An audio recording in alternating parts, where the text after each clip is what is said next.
Everybody, it's Mike from the Mike Wagner Show, powered by Sonic Web Studios, brought to you by our official sponsor, the Mike Wagner Show, international warring author Mia Molson's Missing, available on Amazon. Also brought to you by a sweet psalmist by Serena Wagner, based on the life of David, with theories, quiz, the paintings, King David Psalms, Amazon.com, keyword sweet psalmist Serena Wagner, and by the sensei of swing, Eric Diamond, with All of Me. Check out his new music coming up, ericdiamondmusic.com, YouTube, Spotify, and your favorite platform coming near you. We're here with terrific gentleman who's an award-winning writer in advertising and higher education, won more than 350 awards. It's like a king's scroll for his creativity and serve as community columnist for the Charlotte Observer. Currently living in Winston-Salem, North Carolina. He has a new book chronicling a man's struggle with insomnia, depression, the role of SSRI and depressants. We'll talk more about that, which may have played in the killing of his twin daughters and his spouse's unimaginable journey, which trauma, suffering, eventual forgiveness as well. And the book is called Meditation, Mental Illness, and Murder. Live, ladies and gentlemen, Plus Studios in beautiful downtown Winston-Salem, the amazing award-winning writer in advertising, higher education, with the book Meditation, Mental Illness, and Murder. What really killed the Crespi twins? And what really killed it? We'll find out, ladies and gentlemen, the multi-talented Ed Jones. Ed, good morning, good afternoon, good evening. Thanks for joining us today. Thanks for having me on. It's a pleasure. Well, it's great to have you on, Ed. You're an award-winning writer in advertising, higher education. You won more than 350 awards for your creativity, served as community columnist for the Charlotte Observer. You currently live in Winston-Salem, North Carolina. You have a new book chronicling David Crespi's struggle with insomnia and depression and the role SSRI antidepressants may have played in the killing of his twin daughters and his wife's kin's unimaginable journey of trauma, suffering, and eventual forgiveness. And it's basically a journey into the dark part of psychosis, which North Carolina's penal system and mental health, big pharma, all play into it. The book is called Meditation, Mental Illness, and Murder. What really killed the Crespi twins? And we'll find out more about that. But first, tell us how you got started, Ed. Um, I've basically been a professional writer my whole adult life, and so yeah, as you mentioned, in my misspent youth, I was an advertising copywriter and had a good career. And at a certain point, I got a little bored with it. One of my assignments was to try to make plywood exciting. I wish I could. It's like, hey, knock on wood, can we make this exciting here? That's right. So I wanted to write about more substantive things, and that's when I applied to become a community columnist with the Charlotte Observer. And during that time, this tragedy that I write about happened, and I wrote about it in a column, an op-ed column, and it was one of the best reviewed columns that I ever wrote. Oh, wow. And yeah, and then eventually I transitioned from advertising into higher ed, where I was the editor and chief feature writer of 3 different colleges eventually. And then, yeah, I retired, and this story has always haunted me. And so here I am about to turn 70, and now I'm a full-time author. Nice. And soon to be happy birthday as well, too. Thank you. Thank you. Okay, and I thought about this too with the whole thing with the Crispy twins. What was that so bothersome about? It's like think about it's like think about the whole thing bothersome. It's like I'm kind of think it's hard to pinpoint. It's like bothersome. It's like how bothersome was it? Maybe a description. Just it's one of those things you can't get out of your head though. Oh yeah, it's really a horrific case, and um, let me kind of fill you in on how the story came to me. So in November, about November of 2005, my wife and I were just getting to know Kim and David Crespi, and Okay. and so we had met. Each of us had met the other at a religious retreat, and so in December, I got word through my wife, through Kim, that David was suffering from depression. And by that time, I myself had been through three bouts of clinical depression, and my bouts happened between roughly 1974 and 81. So, I was able to get through all that without any medications. 1981 is about 6 years before Prozac was even introduced. So Oh, it's yes, I remember that. Uh-huh. yes. So having been through depression, and if anybody out there wonders what being depressed is like, clinically depressed is like, it's agony on multiple levels. It's it's spiritual, it's mental, it's even physical. Your body aches, and so I had real empathy for David, and I told my wife to tell Kim to tell David that, like, if he ever needed anybody to talk to, who's been through it, I'd be there by his side yesterday, maybe give him a hug or something. And so we got word back from Kim that David had been through several episodes of depression before, and they felt like he was getting the best clinical care that he had ever gotten. So so that's December, and they came over to our house for a Christmas party, and David helped my wife learn how to pronounce the Hawaiian Christmas song Mele Kaliki Maka, and Mela Kaliki Malaka. Oh, I think I gotta know that before Christmas coming up, if you're wondering about that. yeah, yeah. So we thought, okay, we thought everything was okay, and then this is hard. January 20th, 2006, we got a phone call that David, who was at home on medical leave with Kim and his two twin daughters, 5 years old, precious twin daughters. Kim went out to get a haircut at around noon, and then David proceeded to stab the twin daughters to death. And then he he dropped his uh, blood-soaked clothes, cleaned up, put on new clothes, and called 911 at 12:37 p.m. And the first thing he said was, "I just killed my two daughters." Oh Like, my gosh. I just killed, almost like, can I believe that I did that? I just killed my two daughters. You just what? I just killed my two daughters. And then you hear a female 911 operator cut in and say, "Sir, are you on any medications?" Yes, yes, I am. What kind of medications? Antidepressants. And she said later, we're just worried that you've taken too many medications. So to kind of fast forward a little bit, that um, that 911 tape and transcript was not released to the press or the public until almost 3 months after David was sentenced to two consecutive life terms without the possibility of parole. Oh wow.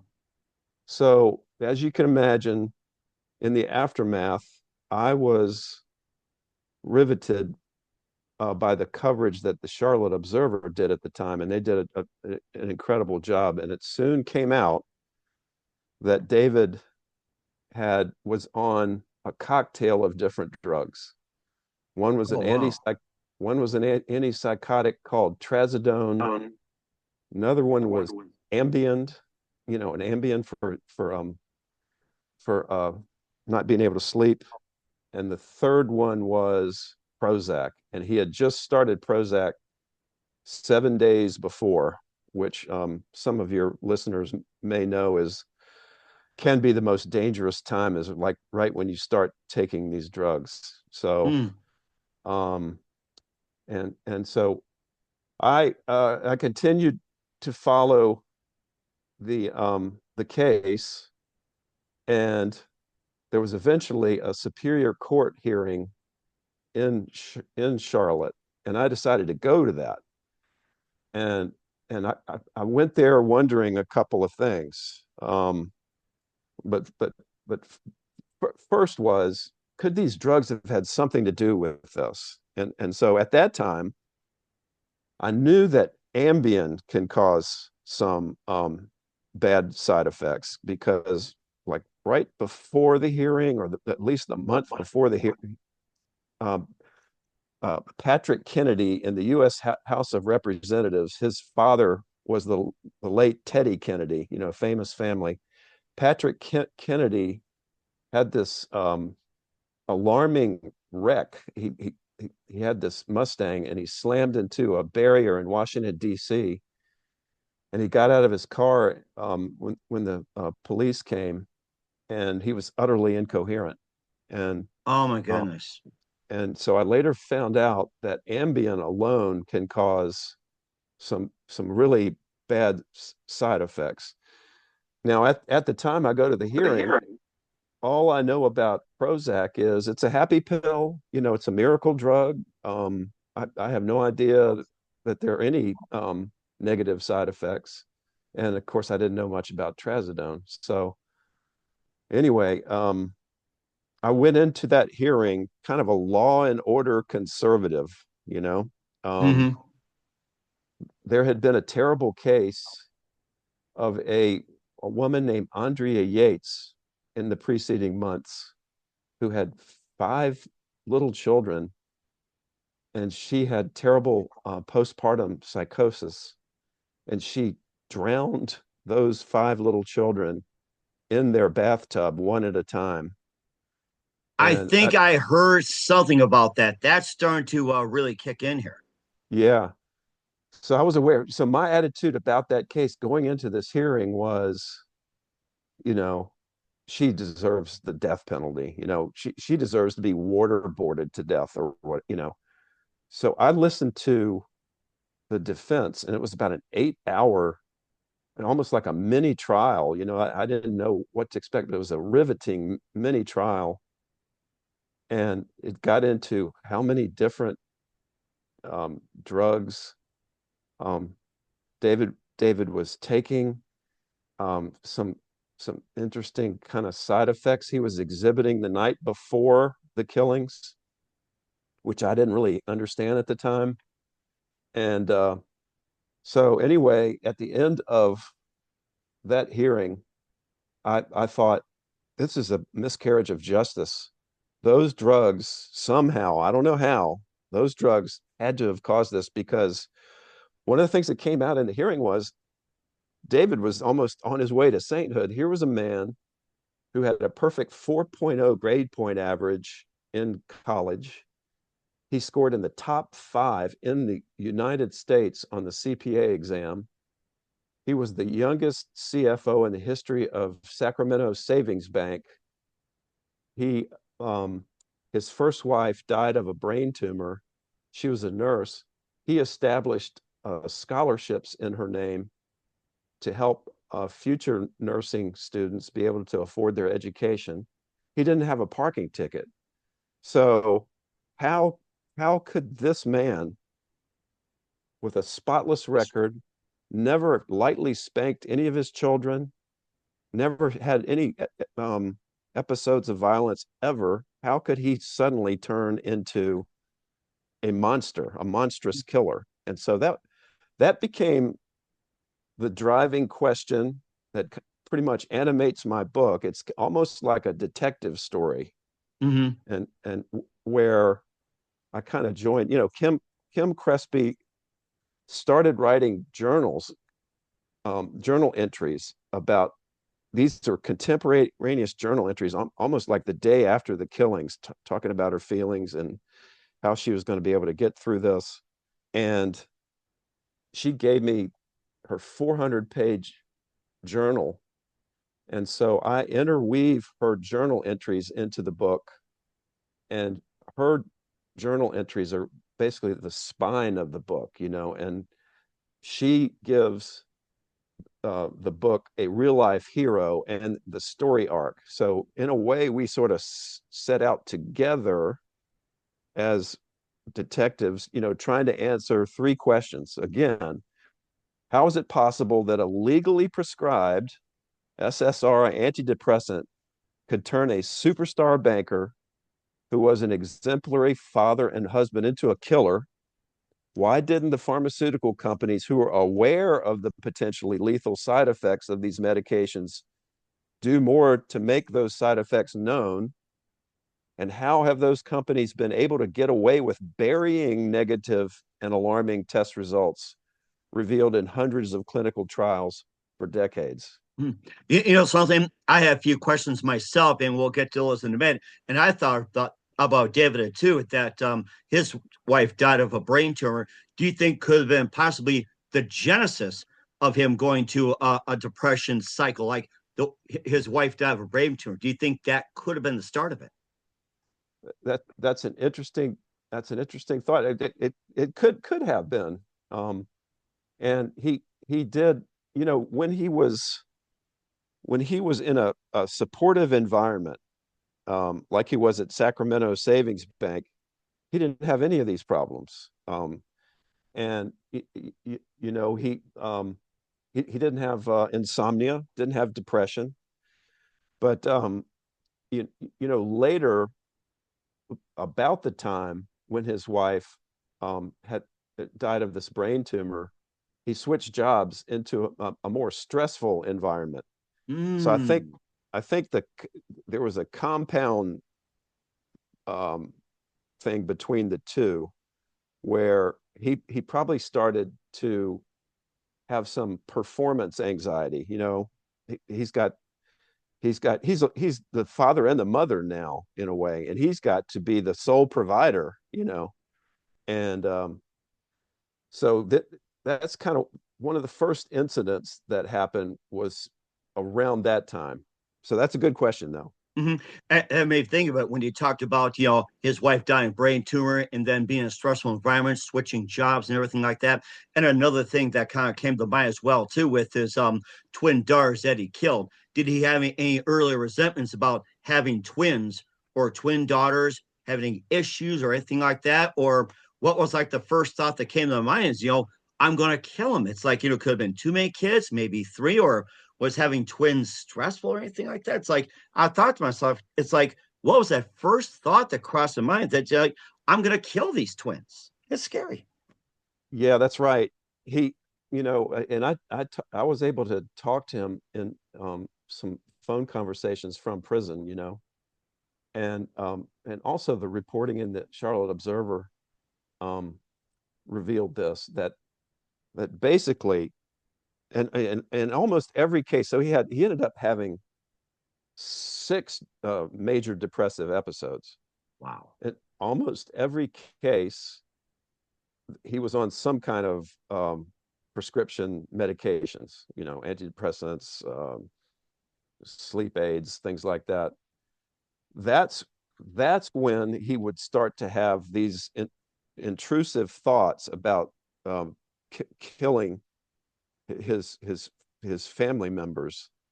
And it was only when he was ingesting these chemicals would those come to his mind. And so, you know, I get into this in the book. Um, these SSR antidepressants can cause people who are healthy. This has been shown in clinical trials to suddenly develop um, either suicidal or violent ideations. Um, and I wanted to share with you and your readers kind of an early proof about that. Okay, so this was this was shared by an expert in the field named Dr. David Healy, and this is about Zoloft, an SSRI antidepressant. In 1983, 9 years before the launch of Zoloft in the United States, 21 years before the FDA required Pfizer to put a black box warning on Zoloft, Pfizer had done a healthy volunteer trial in the United Kingdom. Okay, a healthy volunteer trial. Oh wow. They recruited 12 women for this trial. Half of them were to be given Zoloft, the other half were given a placebo. The trial was due to run for 2 weeks, but it was stopped after 1 week because every single woman taking Zoloft had become anxious, apprehensive, agitated. One or two had begun to voice thoughts about harming others. So, I mean, these women, previously healthy women, these drugs had caused one or two women to begin to voice thoughts about harming others. So all of the things that led the FDA to put a black box warning on Zoloft 21 years later were there in 1983. Uh-oh. Oh my goodness. Uh-oh. Yeah, it's gone dark. Okay, well, Sorry. I'm here at my end as well too, and I guess there's some more questions with Ed Jones in the book Meditation, Mental Illness, and Murder. And by the way, I can see you, Ed, here, and we'll get to more of Okay. that in just a minute. Okay, are you okay over there? Yeah, I just can't see you. It's a black screen, but that's okay. Audio's Okay, fine. that's okay. You know what? We're having a good conversation. We'll get more into the book about meditation, mental illness, and murder with Ed Jones in just 1 minute. But first, listen to the Mike Wagner Show at themikewagnershow.com, powered by Sonic Web Studios. Visit online at sonicwebstudios.com for all your needs. Look at a professional website without breaking your budget. Sonic Web Studios is the answer. Sonic Web Studios offers fast, affordable custom web designs that blow the competition away. Call today, 1-800-303-3960. That's 1-800-303-3960, or email to support@sonicwebstudios.com. Mention Mike Wagner Show, get 20% off your first project. Sonic Web Studios, take your image to the next level. Also, time to give official shout out to our official sponsor of the Mike Wagner Show, international warring author Mia Molson-Zia. If you love fast-paced mysteries, you love Missing by Mia Molson-Zia, available on Amazon in paperback and ebook. Missing is fast-paced and intriguing with an unforgettable twist. Takes place in 4 countries, 2 strangers, one target, where truth is illusion and those who love be the first go missing. It's available on Amazon in paperback and ebook. Missing by Mia Molson-Zia has got great reviews, and Eve 11 enjoys by Howard celebrities, including Joanna Cassie, Forrest Riley, and many others. So grab your copy today. 4 Girls Missing by Mia Molson-Zia, available on Amazon. Coming soon, Missing 2 by Mia Molson-Zia, double the suspense, double the fun. Check it out on Amazon. Also brought to you by The Sweet Psalmist by Serena Wagner, based on the life of David, including 30 exquisite paintings and King David Psalms. Sweet Psalmist gives a new perspective of David through the Psalms he wrote as the time as a shepherd growing up and complicated yet turbulent relationship with King Saul. It's a story of love, betrayal, repentance, hope, and more. Check out The Sweet Psalmist by Serena Wagner, Amazon. Keyword Sweet Psalmist, Serena Wagner. And brought to you by Sensei Swing, Eric Dimer's latest release, All of Me, featuring the title track, I've Got a New Heartache, Bring Me Sunshine, Strike a Match, and more. Eric's a multi-award winning artist, inducted in numerous Hall of Fames. Album, Entertainer of the Year, and will release a new CD soon. Check out the amazing Eric Diamond today, ericdiamondmusic.com. Follow on Facebook, YouTube, Spotify, and your favorite platform. Also, the Mike Wagner Show at the MikeWagnerShow.com, heard in 50 countries, over 50 platforms, 100 countries. Take us with you on any mobile device. For great gift ideas, go to Amazon.com. Check out the Mike Wagner Show podcast, t-shirts, pop sockets, throw pillows, tote bags, hoodies. Makes great gifts 24/7. Go to Amazon.com. Check out the Mike Wagner Show podcast. And for more great gift ideas, go to Amazon.com/Mia Molson-Zia. Great books, merchandise, and more. And follow the Mike Wagner Show on Facebook, Spreaker, Spotify, iHeart, YouTube, Instagram, Twitter, TikTok, and more, and support us on Anchor FM, PayPal, and the MikeWagnerShow.com. With the amazing award-winning writer in advertising, higher education, and service community columns for Charlotte Observer, Ed Jones here on the Mike Wagner Show with the book Meditation, Mental Illness, and Murder, What Really Killed the Crespi Twins. Before we get back to that, and of course, we talked about Zoloft being one of the first to have dangerous side effects and everything else. And of course, having Prozac come out in 1987. Now, was he given the side effects, before taking the drug, or was this even advertised? Because you've seen these ads out there, side effects and go at 50, Yeah. 50 miles a minute there. It's like, has that been explained to David? Or has that been like broadcast before, like buying the drug or seeing on ads? Or do you think that incident really sparked the whole thing of, side effects include this, this, this, and this? Yeah, you have to think back to it being 2006, and it, you know the general public, like me back then, had no clue that an SSRI like Prozac could have um, uh, potentially dangerous side effects, including suicidality and violent ideations and actions. So yeah, it took a long time here in the U.S. for the pharmaceutical companies to finally put warnings, what are called black box warnings, on their drugs. They really drag their feet, you know, and it's interesting in England, you know, by 2004, the British government had virtually banned SSRIs for children and young adults in the light of real risk for suicide and violence. So the UK has been ahead of us in areas like this, but no, and this is a very important point to raise about had David been told, and neither had uh, Kim Crespi. This is a very important point to raise. So, you know, I write in the book that the story is a true story about a terrible family tragedy, a tragedy made more terrible by how preventable it was. And here's what I mean by that. 15 hours before David killed his twin daughters, he was exhibiting a side effect, but a potentially very dangerous side effect called akathisia. And that means the inability to sit still. Nobody in the family had been informed about this. So here's how that evidenced itself. 15 hours before he killed his twins, he's playing a board game with Kim, their three older children, and the precious twins. And he starts walking around the house, pacing around the house almost manically, going from room to room, circling back to the board game. And they're all wondering what the heck is going on. And then Kim later described, and this was described in the hearing, but nobody knew what it was signaling. So Kim later said that David was also jumping in and out of their bed erratically later in the evening. Oh, and wow. there was a four-cornered rug beside their bed, and he would just go sort of like a zombie, like from corner to corner, just corner to corner, and then jump back in the bed.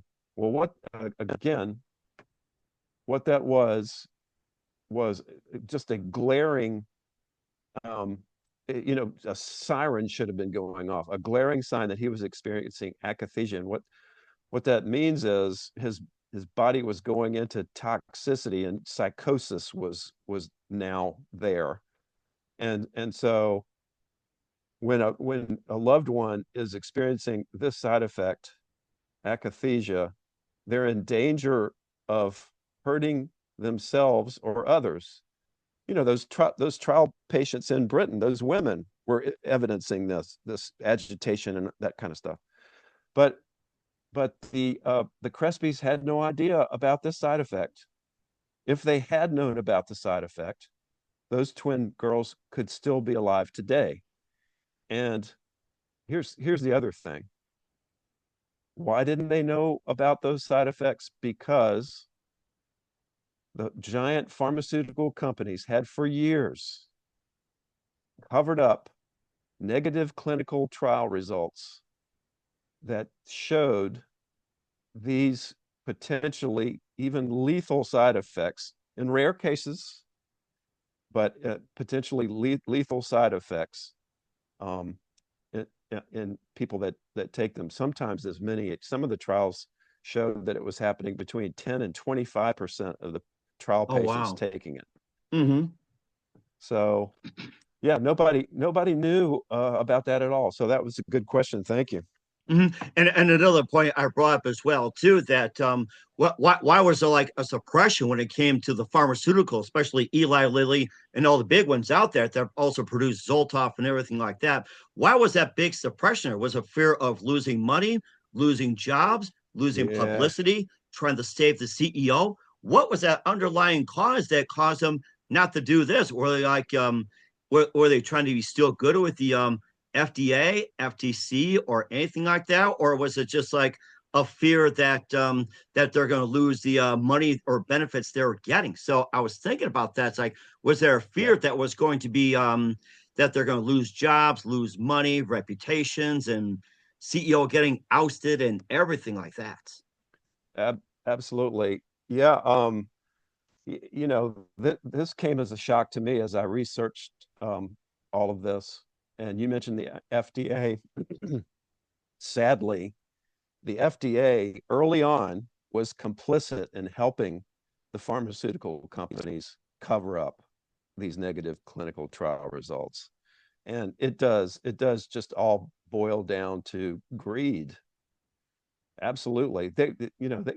They started making billions of dollars off these drugs, you know. I mean, and when Prozac was first introduced, it cost $1.50 a pill. And so you can Really? imagine, yeah. And so you can imagine as that just grew like wildfire, the kind of profits that they were making. And so, yeah, their greed really got them in trouble. And I'd like to share a case that involves GlaxoSmithKline. And so GlaxoSmithKline, out of greed, really, um, decided to do what became an infamous clinical trial called Study 329. It was the most comprehensive clinical study ever conducted on the effects of an SSRI on adolescents. You know, they saw adolescents and children as a profit profit making center, a potential profit making center. On kids? Oh my gosh. Yeah, exactly. So they manipulated the data that came back, but thanks to a whistleblower, GlaxoSmithKline was caught red-handed in burying data which indicated that Paxil caused suicidality in an alarming percentage of adolescent patients.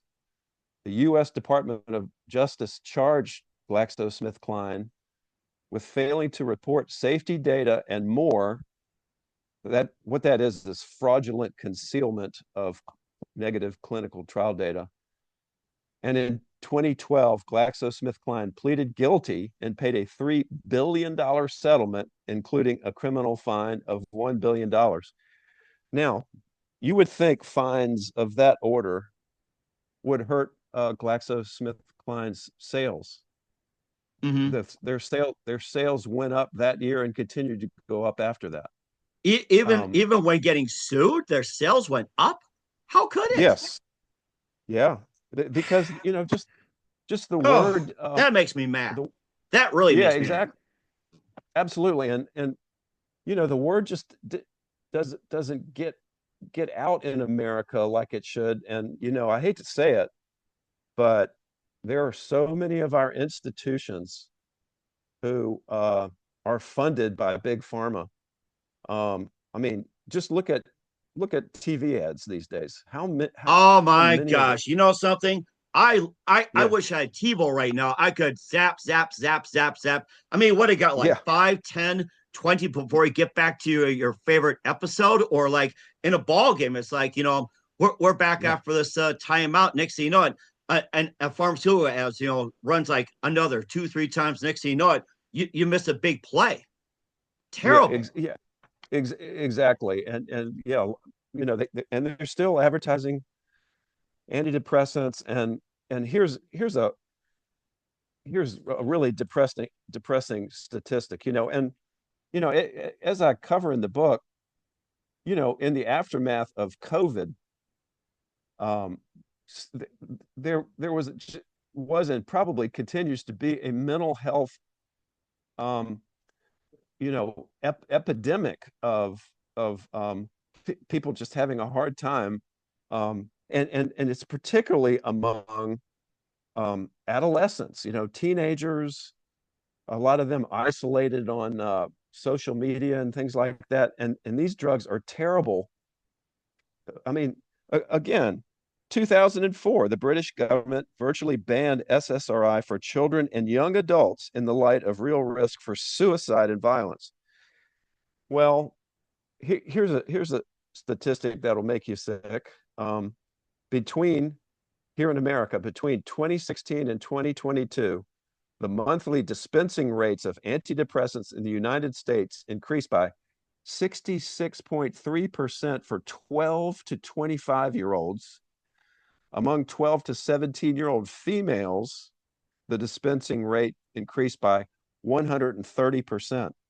So it's like we haven't learned anything, you know? And I mean that is a big motivation for me writing this book, is to get this kind of these kinds of things out, because I mean a real motivation for this book is I'm hoping it'll help save lives and point people to better mental health care solutions than neurotoxic pills. Hmm. And also keep people out of prison as well too, and keep people Yeah, out of prison, and don't put a burden on the healthcare systems, especially in North Carolina or anywhere as well. that's right. That's exactly right. Hmm. It's exactly it. And we'll get to more with meditation, mental illness, murder, what really killed the Crespi Twins with Ed Jones in just 1 minute. You're listening to The Mike Wagner Show at the MikeWagnerShow.com, powered by Sonic Wave Studios, brought to you by official sponsor of The Mike Wagner Show, international warring author Mia Molson's Missing. Also brought to you by Sweet Psalmist by Serena Wagner, based on the life of David, now on Amazon. Keyword Sweet Psalmist Serena Wagner, and brought to you by Sensei Swaying Eric Diamond with All of Me, and new music coming soon, ericdimemusic.com. We'll be back with the author Ed Jones of Meditation, Mental Illness, and Murder after this time. We're back with Ed Jones, the author of Meditation, Mental Illness, and Murder, What Really Killed the Crespi Twins on the Mike Wagner Show. We pretty much cover what really killed the Crespi Twins, having all these numbers that just really get out there, that just gets people really angry, especially myself, and hopefully a lot of you people out there. And I guess the one big thing is that most importantly, how can people really help put a stop to this? Yeah. Yeah, exactly. I mean, we really need a kind of a massive re-education about all this. I mean, so here's a classic example. Um, the some surveys have revealed that in the United Kingdom and in America, about 80% of Americans and people in the UK believe that depression is caused by a quote unquote, a chemical imbalance in the brain.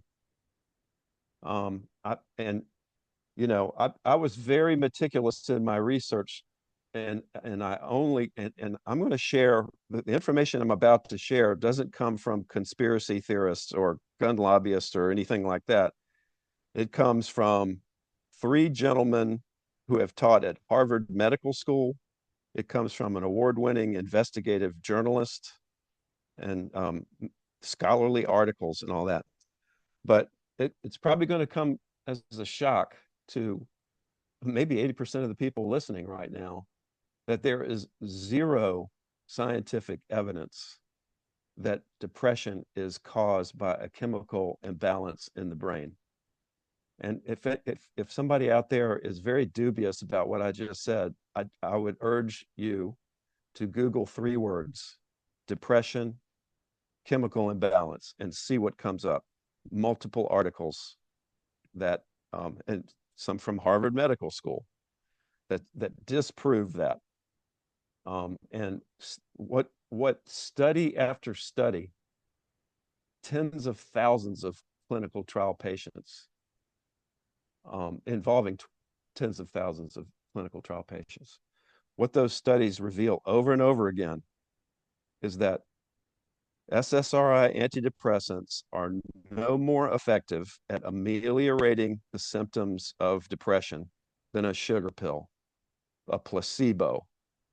And so their major positive effect is the placebo effect. Now, I need to say to any of your listeners out there who are taking an antidepressant right now, and I think 20% of our citizens are taking an antidepressant. If don't be scared by what I'm saying right now. Particularly if you feel like your antidepressant has been doing some good and is continuing to do some good. If it ain't broke, don't fix it. First, do no harm. Um, and so and you need to know, everybody needs to know three things. As I said earlier, the danger zone is when you first start taking these antidepressants, as in David Cresby's case, 7 days before the killings. And then while you're taking them, if there's a kind of a change in dosage, sometimes that can cause problems. And then what can be particularly dangerous is if you are listening to me and you just suddenly decide to withdraw from your antidepressant. That is a very dangerous thing to do. You should never do that. You should work with a medical professional to taper off these drugs if you so choose. And there's websites you can go to and articles you can read about how that is done, but you need to do that in conjunction with a medical professional.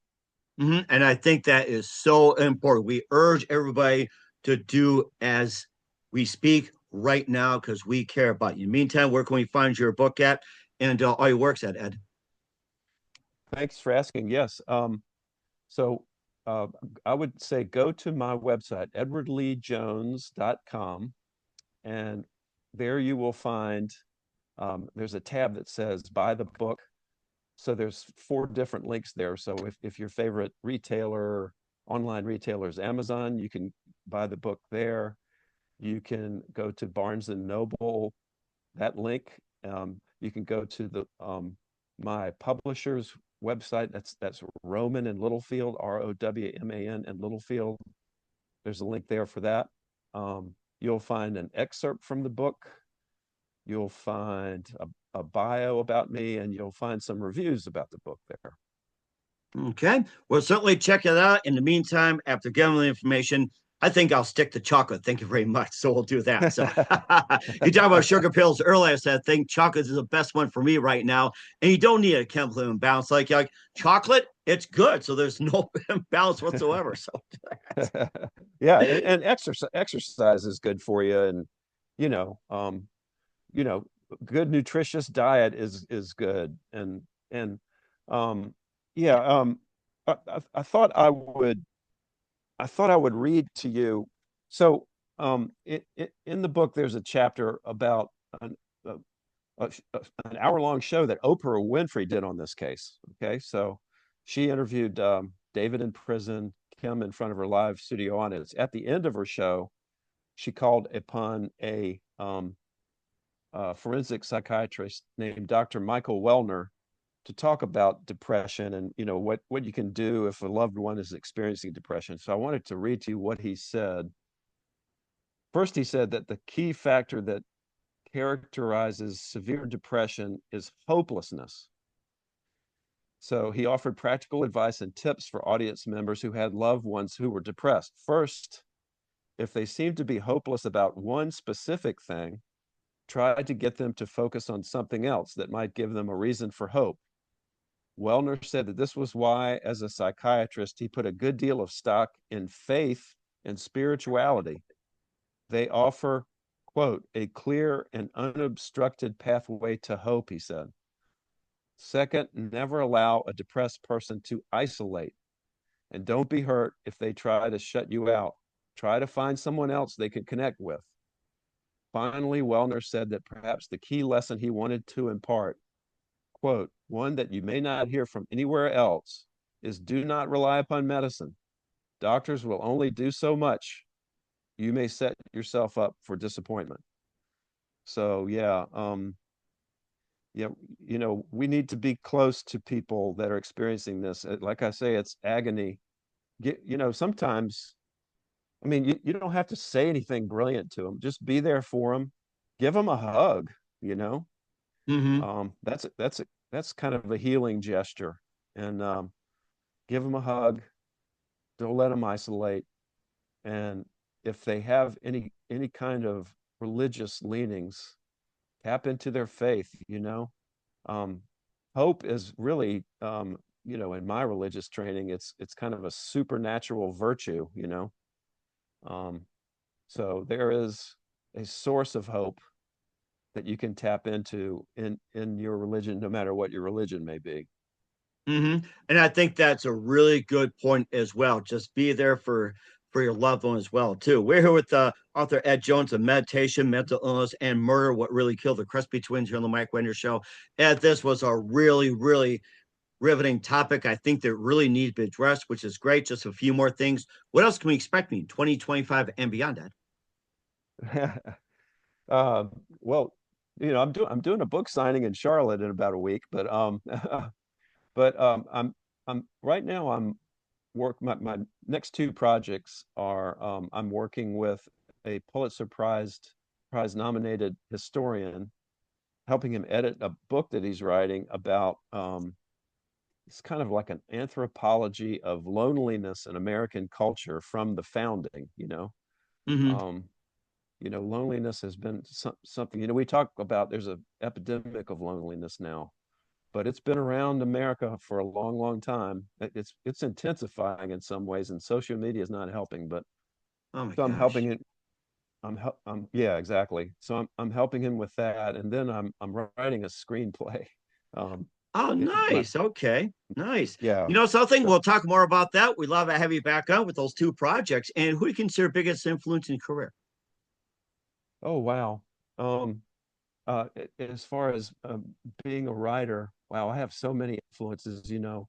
Um, boy, do I admire the work of C.S. Lewis. Mm-hmm. Um, and I had a wonderful mentor in advertising. His name was Don Jeffries. He's passed away now, but he was a big influence on helping me to be more creative. And yeah, I have various role models for various ways of writing. There's a there's a man who writes in Charlotte named Tommy Tomlinson. He's just a terrific writer. Sometimes when I want to get inspired, I read his work. So I could go on, but yeah, a lot of good role models. Oh, definitely too. And you've got a great footing as well too. 350 words, just amazing. And what's the best advice you can give to anybody at this point? Wow. Well, Just in you general. know, yeah, never give up hope is one of the things I think people need to know. But if you have a dream, persist in it.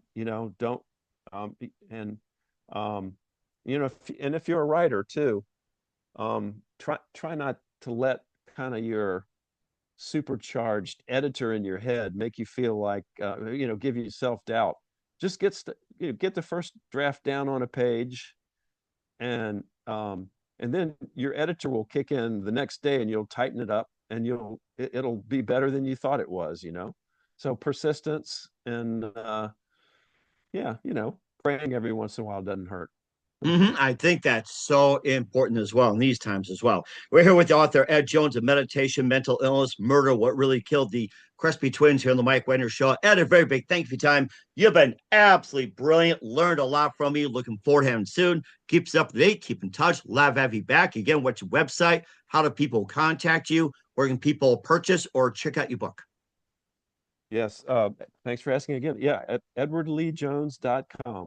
That's the best place to go. Yeah, you'll see all kinds of ways to order the book, and um, an excerpt, and also kind of some articles I've written on the subject. So yeah, love to have you visit that site, and I've got an author, and you'll see links there too to my Facebook page. I'm on X and I'm on Instagram. All right. Well, certainly check that out. And please be there for your loved ones as well. Once again, Ed, a very big thank you for your time. You've been absolutely amazing and fantastic. Looking forward to having you soon. Keep us up to date. Keep in touch. Live have you back. We wish all the best. And Ed, you definitely have a great future ahead of you. Thank you so much, Mike. It was a pleasure talking with you. You asked some wonderful questions. Thank you so much.